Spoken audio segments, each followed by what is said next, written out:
इस्माइल साहब, हमारा ऐलान कब हुआ? 16 तारीख को। मुफ्ती साहब 17-18 तारीख को ये बात करते हैं। तो ये एक तरीके से, और उसके बाद जलसे के अंदर अलग अलग बात करते हैं। यानी एक पार्टी जो तहरीक चलाने के रास्ते पर जा रही है, शहर बंद करने के लिए जा रही है, मोर्चा निकालने के लिए जा रही है, तो मुफ्ती इस्माइल साहब एक पार्टी को निशाना बनाकर शहर को गुमराह करके, सीधा सा मतलब है कि एक पार्टी ये तहरीक ना चलाए।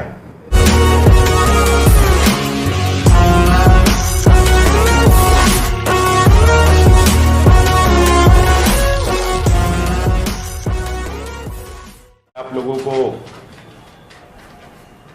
इसलिए याद किया गया है, 2-3 रोज पहले मालेगांव शहर के एमएलए मुफ्ती मोहम्मद इस्माइल साहब ने अपने एक जलसे में, अभी ब्लॉन्स के अंदर उन्होंने तरह तरह की बातें की, लेकिन उन्होंने पावर बिजली कंपनी के ताल्लुक से भी शहर को गुमराह करने का काम किया। आप लोगों को पता है कि 16 अक्टूबर को इसी जगह पर हम लोगों ने प्रेस कॉन्फ्रेंस लिया था, और दिवाली के बाद हम लोगों ने ये ऐलान किया था कि मालेगांव शहर बंद किया जाएगा और एक महामोर्चा निकाला जाएगा पावर कंपनी के खिलाफ में। ये तमाम अखबारात के अंदर भी खबर आई, यूट्यूब चैनल के ऊपर भी, और शहर की आवाम ने भी देखा, पढ़ा, सुना। लेकिन उसके दूसरे ही रोज मुफ्ती मोहम्मद इस्माइल साहब इस्लामपुरे के अंदर बिजली कंपनी के कर्मचारी ऑफिसरान के साथ जो भी उनके वहां पर उनको बहस हुई, पुलिस स्टेशन में गए। खैर, अच्छा काम है, उनकी भी जिम्मेदारी ये करना चाहिए। लेकिन जलसे में तरह तरह के इल्जामात हम लोगों पर लगाए और शहर को गुमराह करने का काम उन्होंने किया। मेरा इल्जाम है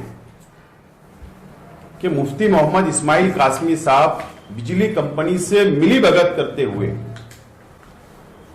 हमारी तहरीक को डायनामाइट करने के लिए असल में दूसरे तीसरे दिन इस्लामपुरे के अंदर जाकर वो धड़के वहां बैठे और बहस की। और जो इल्जामात उन्होंने लगाए, तरह तरह के इल्जामात लगाए, वो भी एक हथकंडा इस्तेमाल किया गया। वो असल में हमारी अपनी तहरीक जो हम लोग ने ऐलान किया कि मजबूती के साथ एक शहर के अंदर कॉर्नर मीटिंग लेकर शहर के अंदर बेदारी पैदा करके हम लोग महा आंदोलन और शहर बंद करने वाले थे बिजली कंपनी के खिलाफ।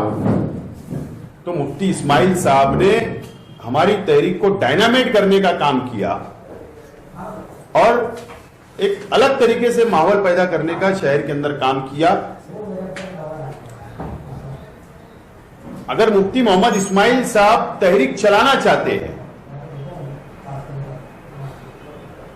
तो आज हम लोग मुफ्ती मोहम्मद इस्माइल कासमी साहब को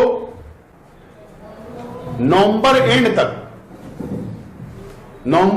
तक मुफ्ती मोहम्मद इस्माइल कासमी साहब को वक्त देते हैं कि आप पावर बिजली कंपनी के खिलाफ पर रास्ते पे उतरो, शहर बंद करो, तहरीक चलाओ।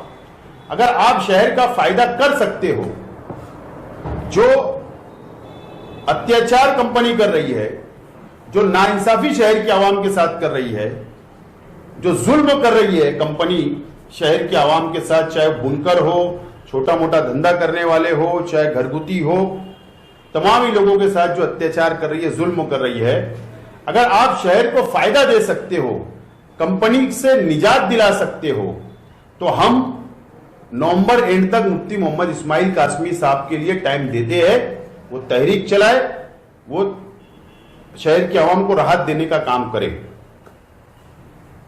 बहरहाल हमारी अपनी तैयारी जारी रहेगी,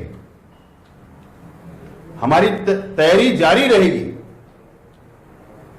पावर बिजली कंपनी के खिलाफ में हमारी मुकम्मल तैयारी हम लोग कर रखेंगे, वो कानूनी भी और फील्ड के ऊपर भी, माहौल बनाने के लिए भी।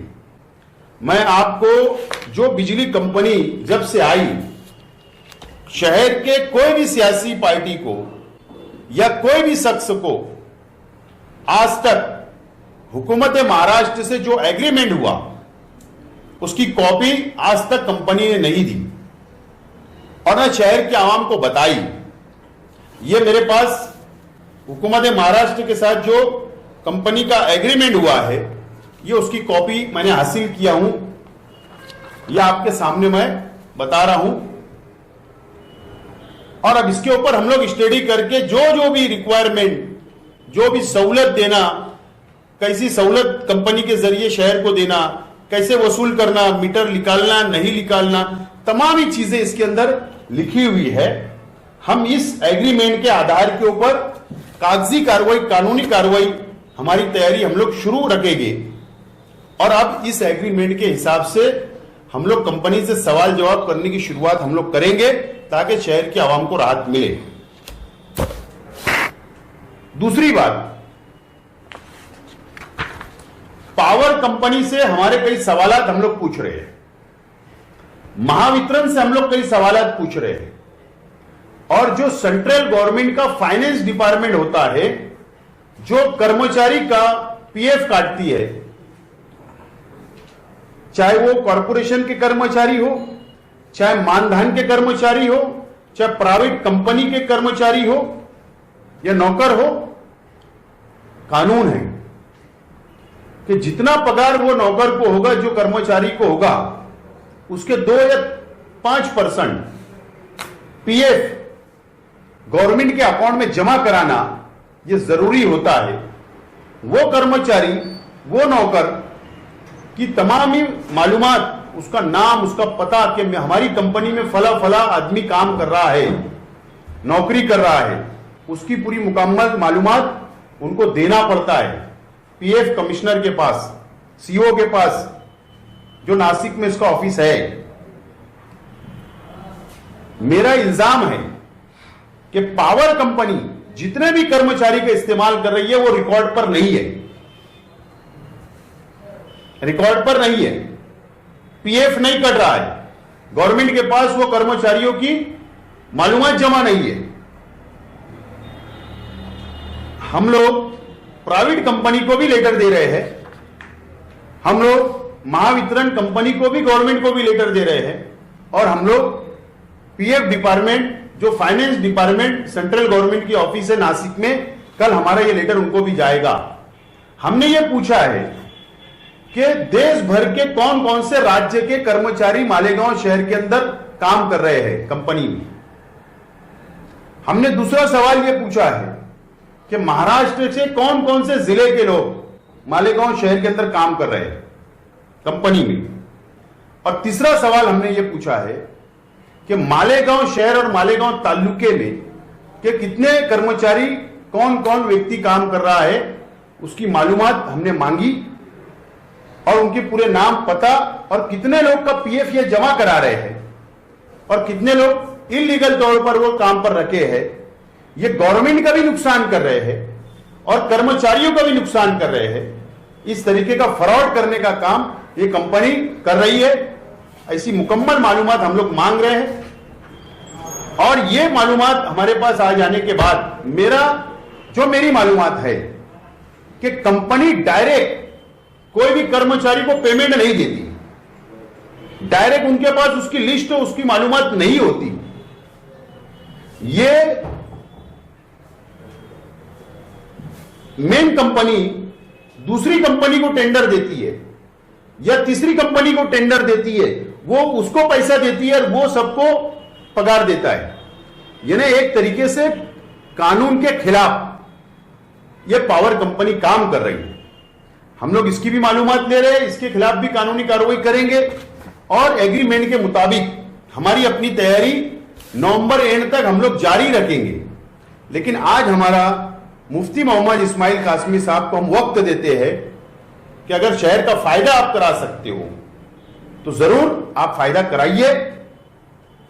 आपको जितनी ताकत से लड़ना है लड़िए, शहर का फायदा होना हमारा ये मकसद है। हमने अगर ऐलान किया था शहर बंद करने का, हमने ऐलान किया था मोर्चा निकालने का, तो शहर के हित में, शहर के आम को फायदा हो, जुल्मों के खिलाफ हमने ऐलान किया था। लेकिन मुफ्ती इस्माइल साहब कंपनी से मिली भगत करके, मेरा इल्जाम है कि वो तहरीक को डायनामाइट कर रहे थे।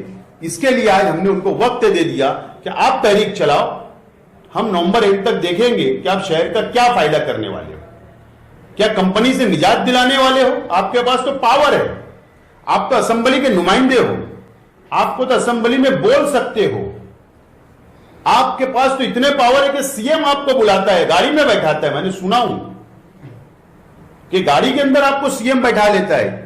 तो फिर महाराष्ट्र से इससे बड़ा शख्स तो कोई हो ही नहीं सकता कि जो शख्स सीएम जैसा शख्स महाराष्ट्र के सीएम एमएलए साहब को गाड़ी में बैठा रहे थे। यार इनका तो चुटकी बजाने का काम है, ये चुटकी बजा ले, वे सीएम पास जाए, कंपनी का एग्रीमेंट रद्द करवा दे, कंपनी पे कार्रवाई करवा ले। हम आपको नवंबर तक टाइम देते हैं, और नहीं तो अल्लाह के वास्ते कंपनी से मैनेज होकर आप ये शहर का नुकसान ना करें। और नहीं तो भी नवंबर के बाद हम लोग राष्ट्रवादी कांग्रेस पार्टी के जरिए जबरदस्त तहरीक चलाएंगे। तो कम से कम आप हमको वक्त दे देना। इसीलिए आज की प्रेस कॉन्फ्रेंस बुलाई गई थी। बाकी आपको कुछ सवाल करने हैं तो आप कर सकते हैं।